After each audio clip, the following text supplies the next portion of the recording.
Welcome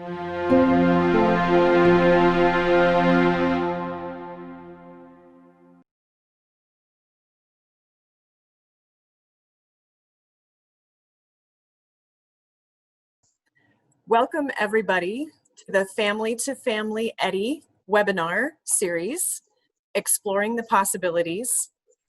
Tonight, the presentation is Two Paths for Two Sisters, and our presenters are Taryn and Kylie Peterson.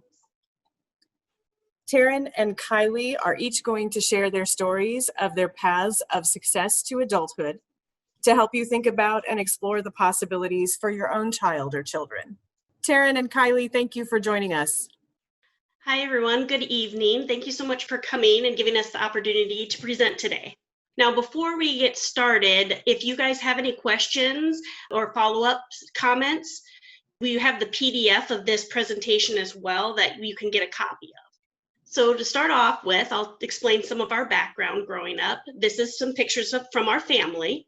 I'll go ahead and start. I'm the oldest, so of course I have to go first. My name is Taryn Peterson. This is my name sign, a T and then an N on my cheek. I was born and raised in Council Bluffs. I went to a mainstream program, Burke High School, and I went through Omaha Public Schools in a mainstream setting my whole time growing up. Then I went to RIT, Rochester Institute for Technology, with my BFA in visual media.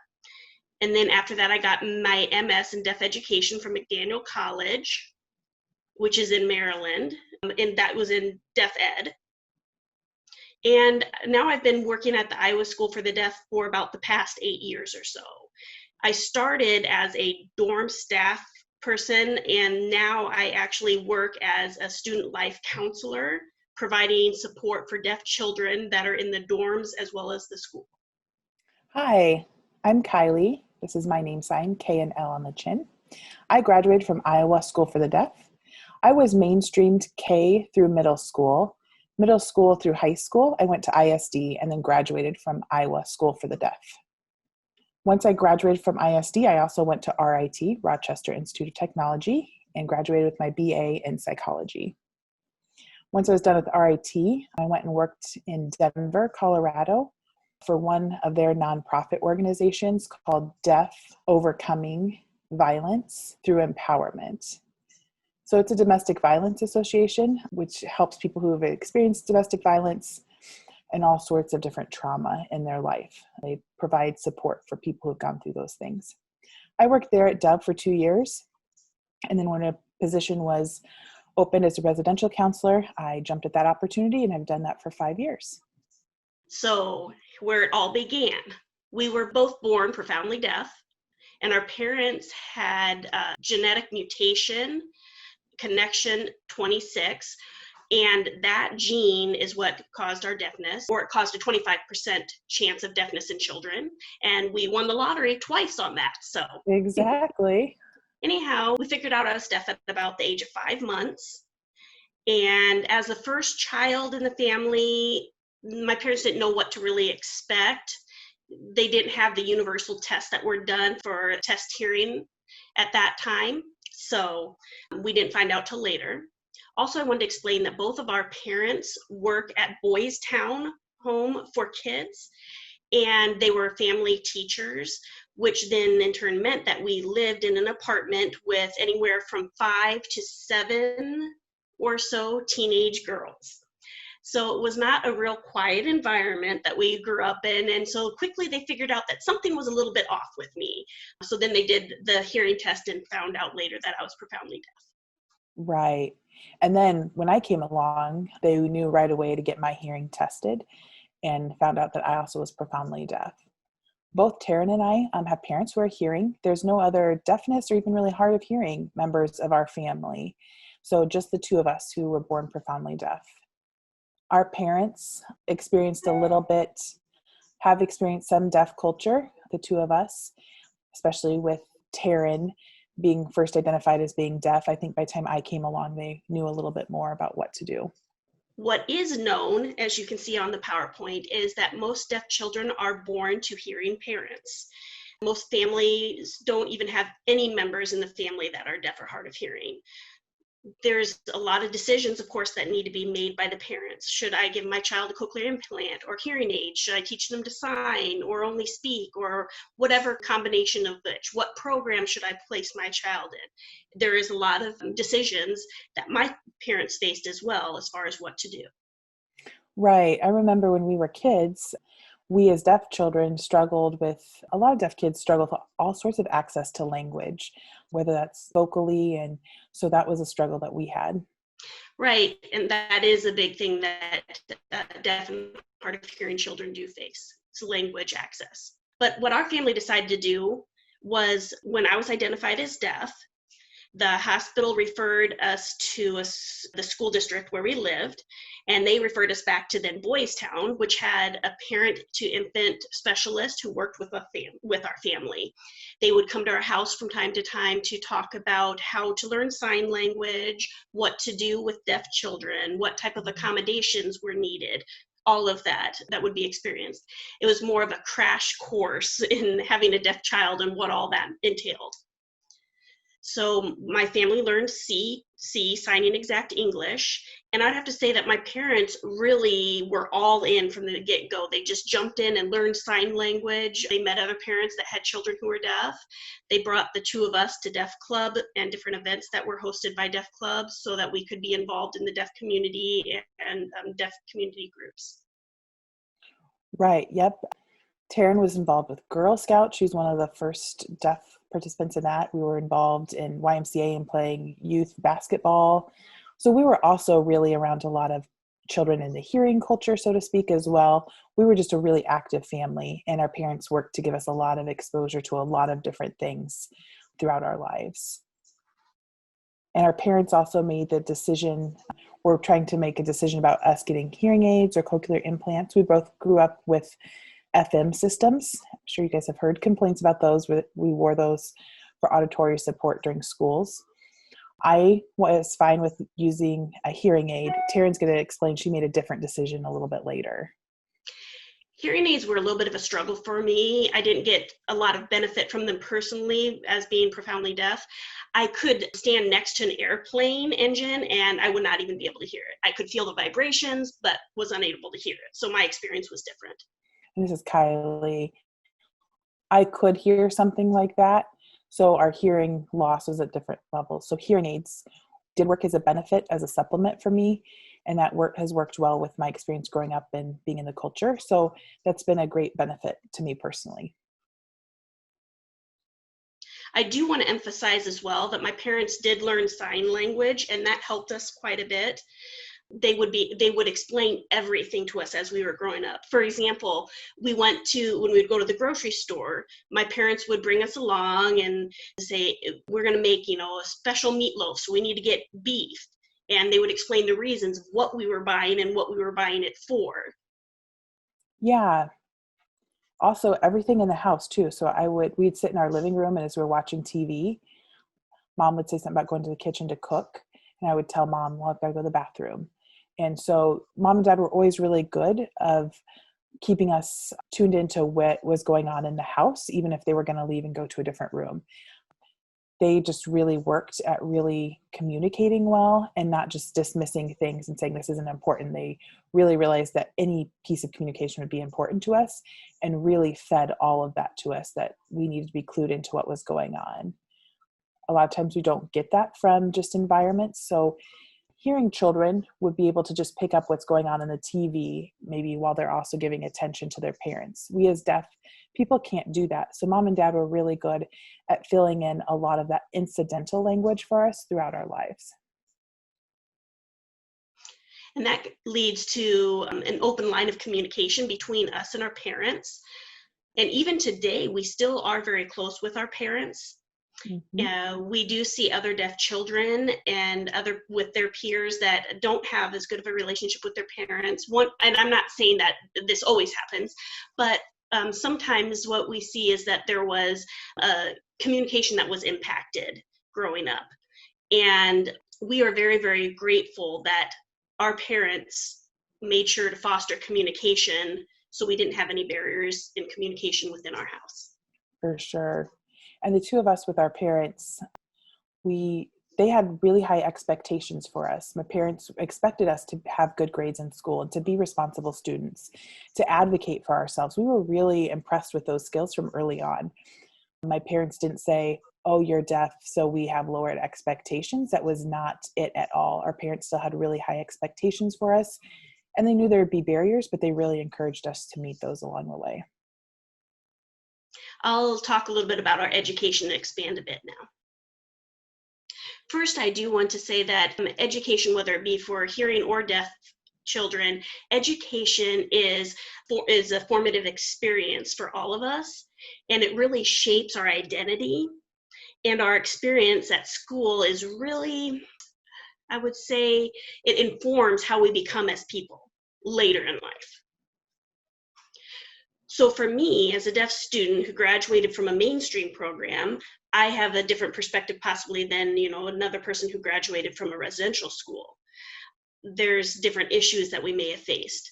Also within the family, having one that went to a residential school and then me at the mainstream school, you'll see how our lives and our perspectives on things are a little bit different based on our experience and with our education. Me being mainstreamed and Kylie graduating from the School for the Deaf. But the important thing is to know that one size does not fit all. For me, the mainstream environment was great for me, but it does not work for all.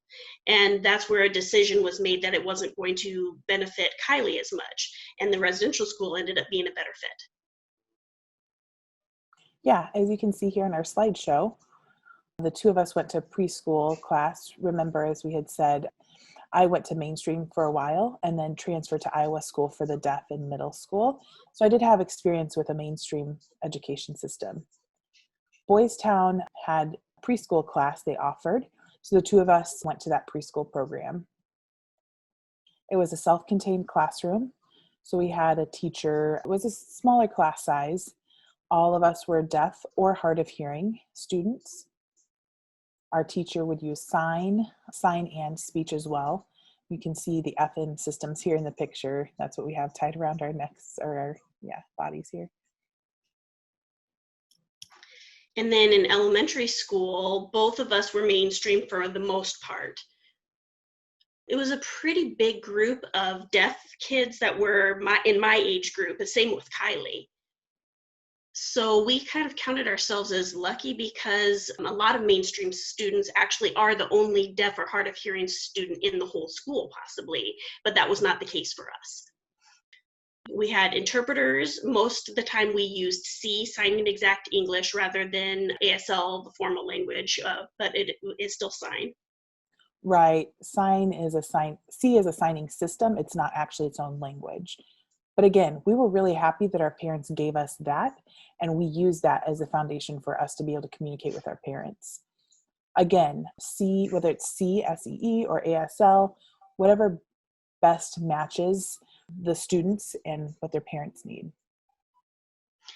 So the first mainstream experience that we had was our preschool with a teacher who signed and spoke.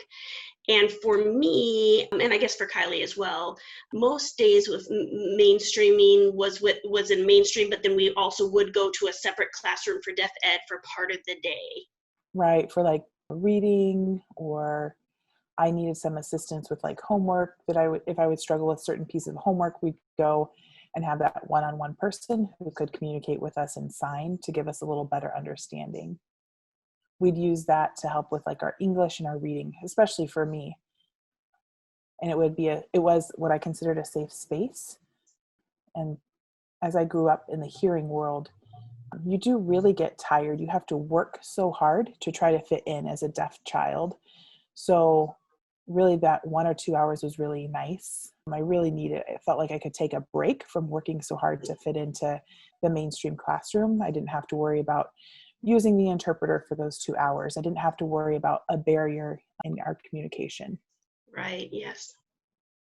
And also we did go to speech therapy as well. Right, we both did.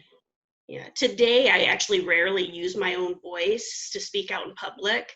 I use it at home, but that's just for specific things like mom. It's an easy word to say, mom or dad, or I love you, very simple phrases that I'll say. But I very rarely speak as full sentences. I choose to sign now. And that's the same for me as well. When we diverged a little bit, I was older, so I went to high school, of course, before Kylie. I went mainstream all the way through high school. I had a pretty good sized group of deaf and hard of hearing peers with me, like I mentioned. And my graduating class, there ended up being only 3, including myself. However, the class that was right before me, that graduated a year before me, had, I would say, about 10, maybe even 15 deaf and hard of hearing students. Therefore, I had a lot of friends growing up that were deaf and hard of hearing. They knew exactly what my experiences were because they were living it right alongside of me. My school was very big. The high school I went to, there was about 2,000 students. I don't remember exactly, but thereabouts. So it was a very large high school for sure. I think there were several hundred in my graduating class. As far as my relationship with hearing peers, I did have some hearing friends growing up, but really most of them didn't last outside of high school upon graduation. However, my deaf peers were the ones that I'm still friends with even today. Some of the interpreters were really great. They matched the needs that I had. I had note takers for my more advanced classes. I took some AP as well as honors classes. So at times the material was going along too fast to watch the interpreter as well as take notes. So that was an accommodation that helped a lot. And in high school, that's really when I had to start advocating for myself as far as what I needed, what worked best for me in the classroom. There was one interesting experience that I had in high school that was a little bit negative, but at the same time, it was a good learning experience for me. I remember, I guess I don't quite remember what the specific class was, but what I do remember is that the teacher had handed out some in-class work and everyone was supposed to work independently. It was just a worksheet or whatever. As I was working on that, you weren't even supposed to ask for help or anything. We all were supposed to know what to do. As we were working, for some reason that day, the interpreter, it wasn't my preferred interpreter for the day at that time, but anyway, they came up to my table and pointed to something and started like showing me answers. And first of all, I hadn't even asked for any type of help. If I wanted help, then I knew that I was supposed to ask the teacher, not the interpreter. And then second of all, what made you think that I needed help from you as the interpreter? Especially if I didn't even ask. So that was a really, really confusing and offensive time for me. And so I excused myself from the class and went to the lead interpreter and said, I do not want that interpreter in the class with me ever again. And it was almost like the interpreter had low expectations of me. And that's not how I was raised. My parents, like Kylie mentioned, said, you are smart. You can do whatever it is that you set your mind to. And even if there's something that you're struggling with, you can ask for help. So I already had that within myself. And that was really the first time that I can remember having somebody treat me like maybe I couldn't do. And the interpreter did not make the best decision in that situation and should have, of course, kept the boundaries that are supposed to be the professional boundaries between the deaf student and the interpreter. But it was an interesting learning experience for me. I think that it actually helped me learn what kind of person I was and who I'm willing to work with and who I'm not willing to work with. Now, this is a little bit about my side of the story when our paths kind of went different ways. As I mentioned, through middle school, I was in a mainstream hearing education setting. And I guess it was 6th grade that it was just me as a deaf student within a class of hearing peers. All of my friends who had been with me through elementary school had either transferred to other middle schools or had transferred to Iowa School for the Deaf, ISD.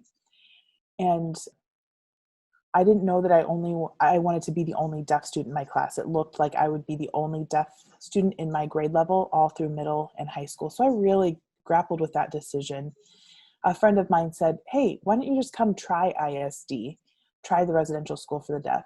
So I brought up the subject with my parents, and my parents said they would be willing to help me with the process of transferring. We went on a tour of the campus. My parents liked the school because all of us, and we had all been impacted by deafness, so my parents were familiar with it. We really felt like it was a whole family decision, not just me or not just my parents making the decision. So at that time, I decided to go ahead and transfer to ISD in 7th grade. And I even Right, I asked remember. Taryn. I was going to add something too. It actually reminded me, my parents told me a story about the day that they brought her to ISD for that tour.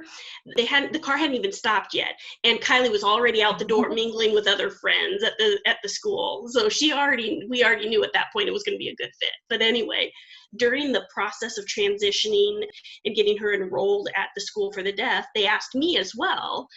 I was already in 10th grade or getting ready to start 10th grade at that point, and my parents asked if I wanted to go to ISD as well. I said, well, thank you for asking me, and I was glad that they were open to that and asking my preference.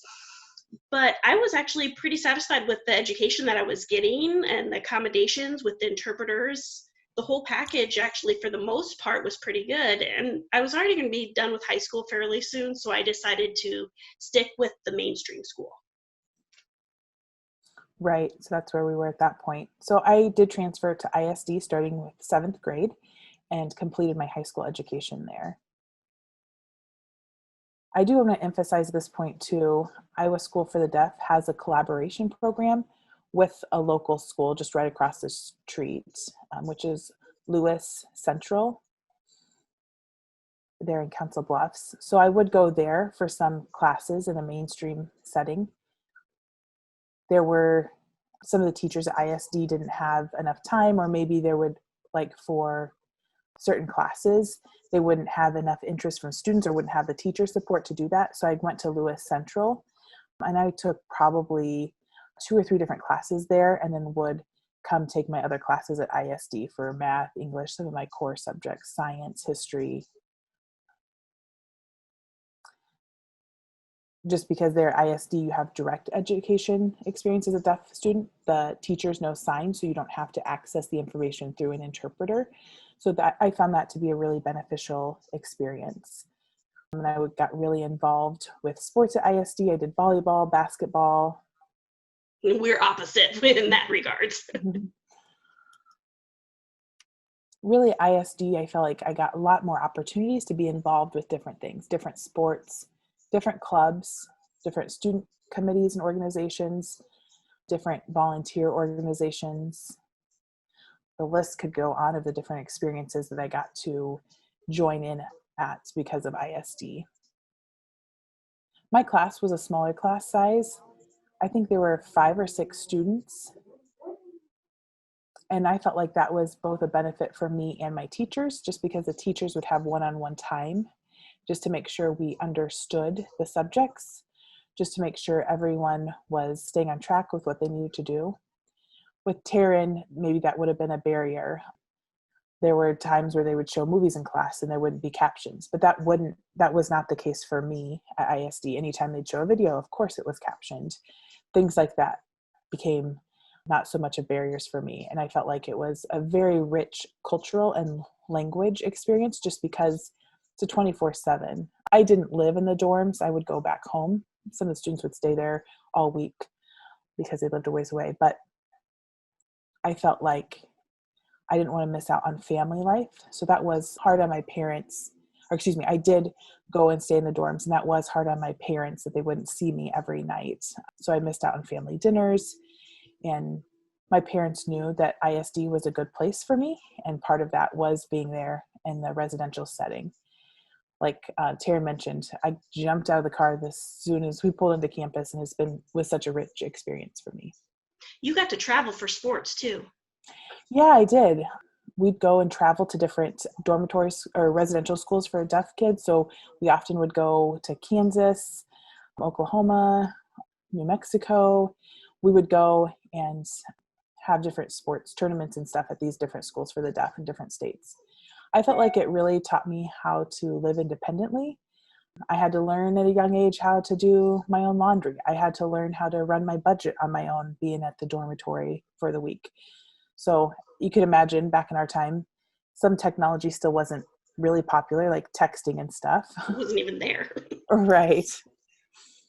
So I had to communicate with my parents. I would have to use the TTY machine. There were not video phones in the day. We finally got video phones, VP100s, but it forced me to really grow up during those years, to learn to be independent, to also learn how to advocate for myself and who I was and how to be myself. Right. Our parents Right. taught us those skills, but you really were forced to apply those skills earlier maybe than you would have had you stayed at home like I did. Right. Yep. After I graduated from high school, yay, I graduated, but then I had to figure out what to do next. I went to RIT, which is Rochester Institute of Technology, for my bachelor's degree.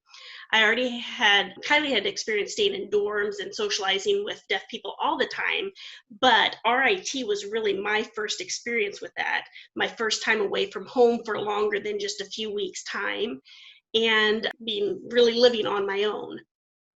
So I did have to learn a lot pretty quickly. My parents did talk to me and teach me things, but I hadn't really had to apply it until that moment. It was a nice experience at RIT because, well, and really before I decided which college I wanted to go to, I visited places. There's three big names of colleges in the world: RIT, Gallaudet University in Washington, D.C., and CSUN in California, California State University. Those are kind of big names for deaf students to go to.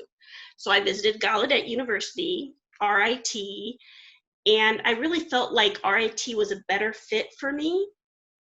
They had the major that I was interested in, for one, and the general vibe on campus and the people fit me better than it did at Gallaudet in Washington, D.C. Even though I do love Washington, D.C. itself, the vibe on campus was better at RIT. So I really actually only applied to the one college. And lucky she got in. Yeah, that's a good thing. So really this was my first time, like I said, to be in some classes that were all deaf peers and the teacher signed. That was actually a good revelation for me. And I thought, wow, it really is kind of nice to have the teacher signing. I had gotten used to using an interpreter since I had done it my whole life. It really was not a big issue for me using an interpreter. However, I didn't really fully understand or appreciate how much less work it was on me when I had direct communication with the teacher and my peers. Talking about homework with the professor, or I didn't have to ask the interpreter, hey, do you mind coming and interpret for me? It was just direct communication, which was nice. And at the same time, RIT also did have other mainstream classes with hearing students. Rochester as a whole is really one of the most deaf-friendly cities ever that I have seen. I think even to this day it still is. They're really, agree. It's like you don't even have to, you just blink and you see more deaf people. There's thousands of deaf people that go to college there. So Rochester, I would say, is very accommodating and open to deaf people. It was a nice experience. Yes, after high school, I was a little bit torn up about where to go, kind of apprehensive about making that decision. I didn't know if I should go to Gallaudet. If I went to Gallaudet, I would have been able to play basketball, and I love sports. That wasn't a concern for me. I wasn't a sport person. Right. So I was a little bit on the fence about what to do. And as Taryn mentioned, I also took tours of RIT and Gallaudet. I went to a summer camp during high school at RIT, and then I also went to a summer camp, basketball camp at Gallaudet. So I'd been on both campuses and kind of didn't know, but I did decide to go to RIT. First of all, because I really wanted to major in forensic science.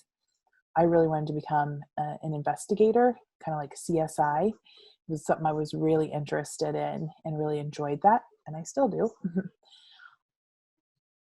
And RIT had that major, so I decided to go with RIT. The first year I was taking the science classes in those, I realized it wasn't a fit for me as much as I thought.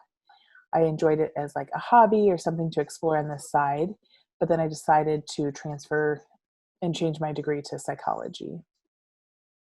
Taryn's experience was a little bit different than mine. It was her first time living in a deaf world, where I felt like I already had that experience because of being at the dormitory in the residential school at ISD. So it wasn't as much of a cultural shock or a shock in general to me. It still felt like, oh, here's my deaf community. It was new people, it was new instructors, it was new classes, of course, but the whole environment did not shock me as much. It was a really great, rich experience and taught both me and Taryn quite a bit. I learned a lot about ourselves growing up, and not only just about my deaf identity, but just who I am as a person. So I am really grateful for RIT for some of those extra things too. Right. I'm thinking about my experience at RIT, and I made friends there that I'm actually still close with even today. They're my people. So I did have some interesting experience while there, but it showed me what barriers I could face out in the real world, including from within the deaf community. For example, I was taking American history class for my major, or for my minor, excuse me, and it was a deaf teacher. And I remember reading a book, and I had to write a paper and what we thought about that book. So I went ahead and submitted my paper, and then that teacher called me out one day and said, "Hey, can I see you after class?" So I was like, "Okay, sure." After class, I went and met with the teacher to see what he needed, and remember that the teacher is deaf as well. So he said, maybe your paper is a little bit plagiarized. And I have never plagiarized anything in my life, because teachers always harped on me about that growing up. You never plagiarize. You always change everything to your own words. So I'm a very big rule follower, as people know. So I'm like, what are you talking about? I didn't plagiarize anything. And the teacher just kept saying, "No, it seems like you pulled that from somewhere else." And I kept saying, "No, I did not. What makes you think that?" And the teacher actually directly said, he says, "Your English is too good for a deaf person." I am not joking. I said, "Are you kidding yourself? You're deaf yourself. You are a professor at a high level institution here. What is wrong with this picture that you are asking me that?" I was very shocked by his comment. Wow, that really kind of shows your autism towards me. And maybe I need to clarify the meaning of autism. That's the meaning that you think that hearing people are above or better than deaf people. And that's called autism. So I really felt that. I looking back, still to this day, it makes me a bit upset that he commented like that. I think, how are you able to do that as a deaf person to another person in your own community? It was really an eye-opening experience for me. That there are barriers to be faced within the hearing world, of course, but sometimes even in our own deaf community too. There's judgments and criticism that happens within our own community.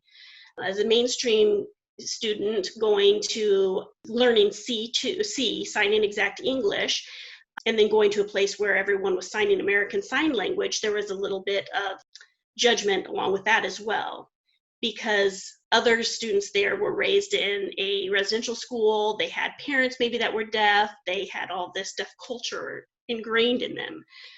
But it was a good learning experience, like I said. Right.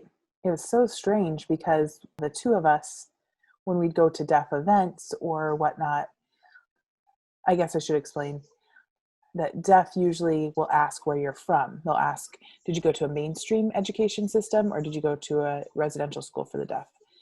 That is a really popular question when you meet a new deaf person. So it was odd for me because Taryn would mention that she was in a mainstream setting, and then people would say, "Oh, but you went to school for the deaf." And so we'd always have to explain our different situations and why we had those different education experiences. Deaf communities are different, and there are different kinds of pressures and different expectations. Like Taryn says, different deaf people would look down on you if you said you were in a mainstream school setting. It's really shocking, and was shocking to me to find out that there is still even some oppression of deaf people by deaf people. Instead of trying to pull everyone up, there's a lot of times judgment on what education choice you made or things like that. And what is important to emphasize is that everybody's experience is valid. Everyone deals Right, with the right. same basic issues. We all have that in common, but we should not be pulling each other down based on our experiences growing up or our choices. And I don't want to make it sound like the deaf community is awful and always No, no, negative, no, because no. that's not it at all. There are a lot of wonderful things about that. And I am mostly in the deaf world now. That's where I tend to be the happiest at this point in my life. And it's a very satisfying life. I work at Iowa School for the Deaf. Most of my friends are deaf, and I do have a few hearing friends, but most of my closest friends are deaf. And really, that's where you build those relationships. But anyway, I graduated from RIT, and then I was ready to get out in the real world, get my job, and start my life. And at about that time, recession hit. So it was in 2009. The economy was not doing well, and a lot of people were struggling to find work, including myself. It was 2013. Well, because 2009 is when I graduated, though. I couldn't find work at that time, and I decided, well, if I can't find a job, I might as well just go ahead and go back to get more student loans and go on to grad school. So that's what then started me going on to grad school. I went to McDaniels to get my degree in deaf education because one of my friends said that they went to that program and really enjoyed it and encouraged me to apply. My parents always told me, "Oh, you would be such a good teacher. You're good at working with people." And I just kind of nodded and smiled, "Okay, mom and dad." But I wasn't ever really sure that I wanted to work in the school environment myself. I didn't necessarily believe it about myself. And then I didn't think it fit my personality. Anyhow, I went to grad school, and it was nice because my cohort was all either people that could sign or they were deaf themselves. The professors all were able to sign or were deaf themselves as well. So again, it was a nice small classroom size for me. We all got to know each other within our cohort. And again, we had the same experience like RIT, where I had direct communication with peers and professors.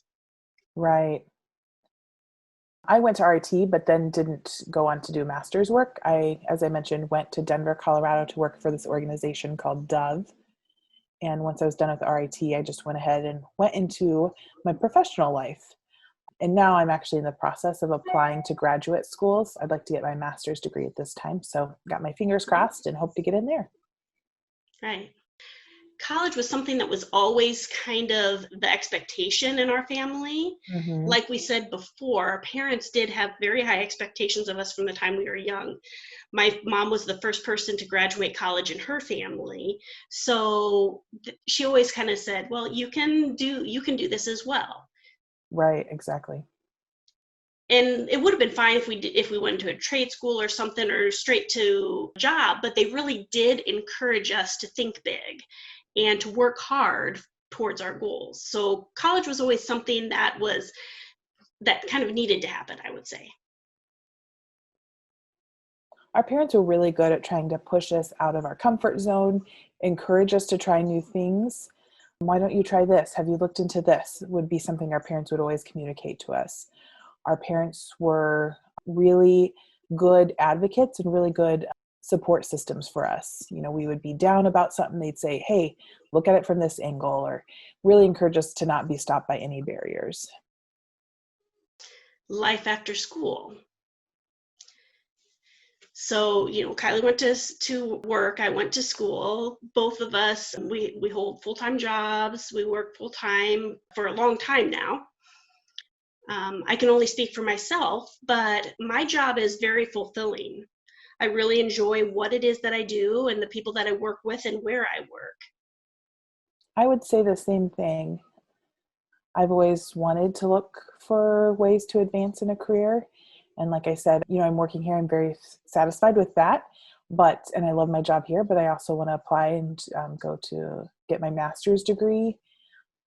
I've got some great relationships and good coworkers here. It's been a great experience for me. It's been wonderful to have a job here. And it's a different perspective now that we both work together. Sometimes the two of us have to figure out, are we speaking to each other right now as coworkers? Are we speaking to each other right now as sisters? And just finding out that balance of what it's like to work with your sister as a coworker. I agree. The two of us are involved with a lot of different community things, whether it's travel. I travel a lot within the deaf community. I'm on the board for the deaf club that our parents were really good at exposing us and taking us to as growing up, the Omaha Association of the Deaf. I'm on the board for that. I'm on the board for the Midwest Athletic Association for the Deaf. That's an organization for deaf people playing sports. So I still play basketball through that organization with my deaf friends. So I help run those tournaments and run that organization by being on the board. That was one nice thing, that our parents were always encouraging us to give back to the community, no matter if it was just a little effort or if it was a big commitment. They always encouraged us to really be involved and do things. So we would travel a lot. We both enjoyed traveling out of the country. I would do that for like basketball and playing in different basketball tournaments and doing things out of the country. And I just felt like that's really added to my experience and been a really rich experience for me. Yeah. And I think that we were really fortunate in the situation that we're in as well, because our parents work as family teachers for kids that are disadvantaged for whatever the reason may be with their family. Their family's life is just not present, or the parents aren't present, or it's not going well. They may get in trouble a lot. And so my parents were really into that type of work, a service type work, and they already had the mindset that a person with different needs does not mean that they are bad or they should be pushed aside. My parents were already open to a person having different needs. And I think that that really helped them deal with us both being born deaf and what that meant for our lives going forward, Right. and our successes that we would have, as well as whatever failures may come along. And like Kylie said, our parents really did give the environment, a rich environment, showing us many opportunities and opening the world to us. Our parents loved to travel as well, so they kind of put that in our life and also ingrained in us to be involved in the community, build good relationships with people that are around us. We got all of that from our parents. We've been talking a lot about barriers that were faced as we were growing up and how that can impact our lives. The biggest one for any deaf person is probably communication or language access. Mm-hmm. Luckily, our parents, while they were not fluent in ASL, they did have a high level of sign language, enough that we were able to communicate about anything that we needed to, from minor things like what's for dinner tonight, all the way to more deep concepts such as how taxes work and discussions on government and philosophy. We had those type of conversations with them. Right. Yeah. For example, today I was talking with my mom about insurance, specifically for my car. And I'm really thankful for my parents learning a communication system that worked for our family so that we can still even communicate within it. Even though we don't live with our parents any longer, we're still able to keep in touch and have deep conversations with them, like if it is just meeting for dinner or asking questions, things like that. Another barrier that a lot face is low expectation from people in authority figures or adults. I think that happens to a lot. That still is a barrier that's faced and it for us sometimes, and it's frustrating. But our parents gave us coping skills, and maybe part of it's just our personality to be able to deal with that frustration. Most of the time, it's based on ignorance, and I don't believe that most people actually are trying to be oppressive. Most people, I would say. So often what I try to chalk it up to is ignorance, and just sometimes take that as an opportunity to educate them that, okay, this isn't how it really works. Another is language access. A lot of times, being in public, if you go to the movies, for example, there's a 50-50 chance that the captioning won't even work when I go to a movie. And by the time you sit, You've paid your money, you $30 between the ticket, the popcorn, the candy, and everything. You set up the captioning device, you think you're all set and ready to go, excited to watch a movie, and then the captions don't work. And then you've kind of wasted your money, and it's frustrating. But I would say that it is getting better in the world as a whole as far as access and awareness of different needs. I'd say that's improving. Yeah, I think access is so important, and it was really important to self-advocate for the accommodations you need. For example, the White House was not providing interpreters for their COVID-19 press conferences. Some people started speaking up, and our National Association for the Deaf stood up and kept asking for it, and then eventually filed a lawsuit. So you really have to advocate, not only as yourself, but sometimes within a group of people. And our parents really, really taught us that. Advocate for yourself, stand up for what you need, and get it. Don't just sit down and take it. Just stand up and advocate for what you need. And it is a long process. You deal with all sorts of different people with all sorts of different levels of understanding and expectations. But our parents really taught us not to give up and not just to settle. You know, sometimes it takes different approaches to different situations. Some situations call on us to be pretty assertive. Some you have to be out and out aggressive in saying that these barriers aren't right. So just the different tactics for what it looks like for those different barriers. And it doesn't really matter if you're deaf or hearing or what your station in life is. You need to know what your rights are and how to speak and stand up for those rights. Your rights as a person, no matter who you are so important. For example, if you're taking a class or you're in a mainstream program and the interpreter is not certified, Right. that is not acceptable.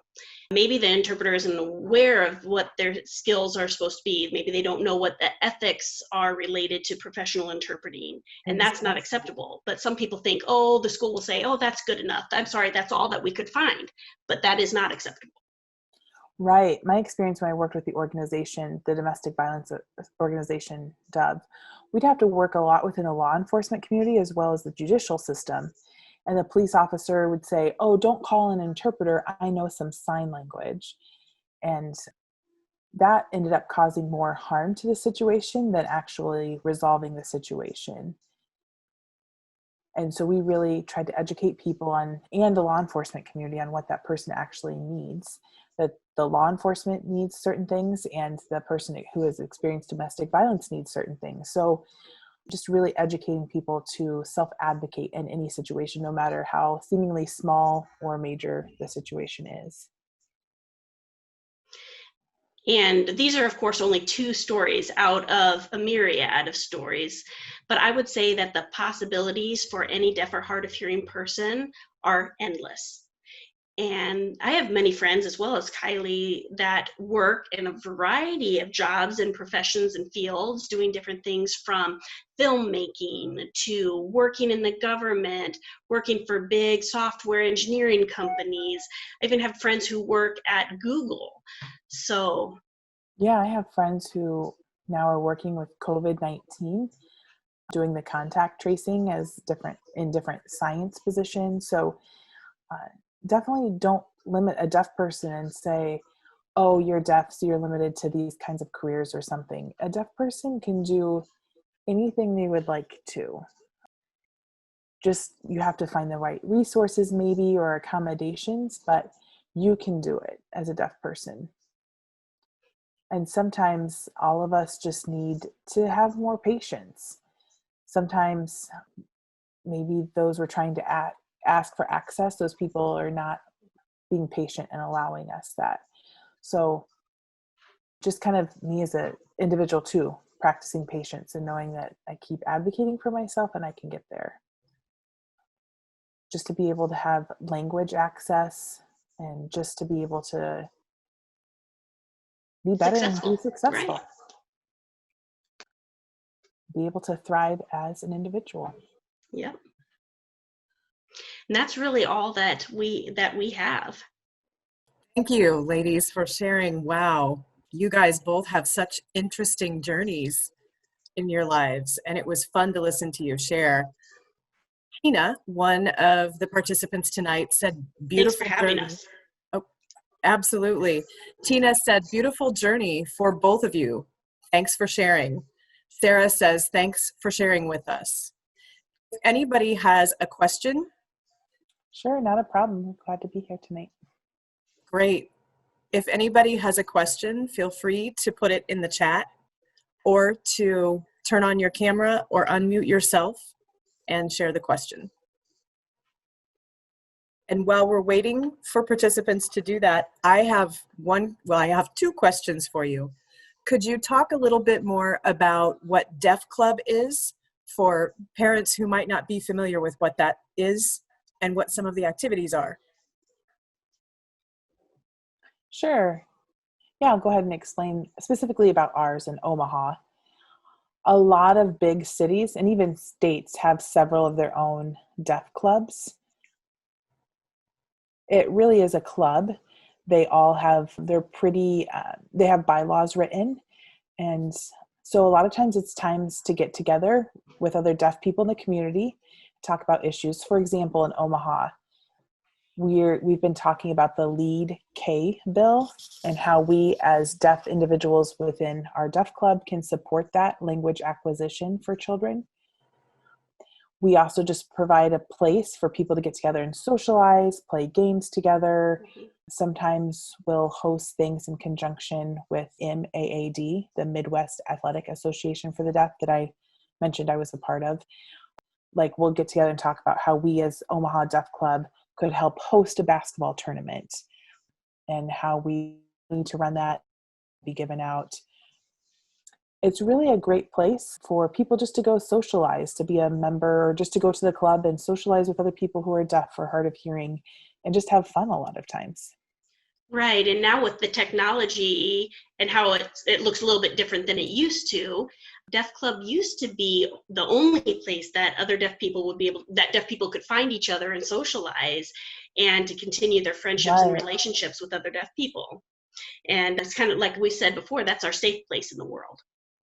Yeah. On Fridays, you could always go to Deaf Club and you would be able to see other people there and catch up with them. It was something you did every Friday night. So hopefully that answers sufficiently your question. It does, thank you. And I have one more question for you. A lot of the families in Iowa live in rural communities where they're smaller. And do you have some recommendations, or maybe some of your friends who grew up in smaller rural communities, of how they connect with other families and friends who are also deaf and hard of hearing? Yeah, that is a tough one. As far as the families that live in rural communities, it is a little bit more difficult because there is a lack of socialization opportunities for a deaf person. With technology, though, it has become easier. However, we have learned this year with COVID and everything being virtual, it's not the same as seeing people in person and being able to talk to someone. So I would say that really try your best to find opportunities for the person to be able to socialize with others like them and have open lines of communication, whether it be learning sign or whatever the communication preference is for that person. Yeah, I would agree that being rural does make it a little bit more difficult. You could, there might be ideas to host events, maybe invite deaf people from the area, from the towns close by, and deaf community could become involved. Sometimes it would require driving a couple hours, an hour or 2 hours to join the closest deaf club. A friend of mine growing up on weekends, she would go to deaf club and go to events within the deaf community in the rural area on the weekends. But it is hard. Technology has helped some, and technology has helped to open lines of communication. There are actually a lot of resources out there. Iowa School for the Deaf has many resources available that can be offered to you as well. There's sign classes and a whole host of opportunities to learn more about deaf culture and what that means and what can be done to help make a deaf or hard of hearing person's life better. Yes, and also important to mention about summer camps. Iowa School for the Deaf offer summer camps, as well as I had mentioned in my experience, RAT and Gallaudet going to summer camps. Those are a great opportunity for young kids. There's one in Oregon as well for young leaders. So those are times for them to go be around different deaf communities and different peers with the same needs. So just look for some of those summer camps. It might be easier to feel isolated or alone, like I'm the only deaf person in the world, if, as a deaf person. But I want to make sure to emphasize, no, you're not the only deaf person. There are others that are out there facing the same issues that you are. And just knowing that can make someone feel a lot better. Mm-hmm. Hopefully that answers the question for you. It does. Thank you. That was a great presentation, ladies. You shared a lot of information that's going to help a lot of families. Everybody, Great. Yeah, Thank you. Thank you. we have a couple Kylie, things. This is Kylie. I did want to go ahead and add, if you guys have any questions or anything comes to mind, please contact us. We put our emails there on the our emails on the PDF for the PowerPoint. We'd be happy to have you reach out to us at any time. Wonderful, thank you. And if you happen to misplace the PowerPoint, you can always reach out to ask, and we will make sure that you can get connected back to Taryn and Kylie. Great. Thanks for joining us tonight, everybody. Everyone have a great night. Thank you. You as well. Thanks. Good night.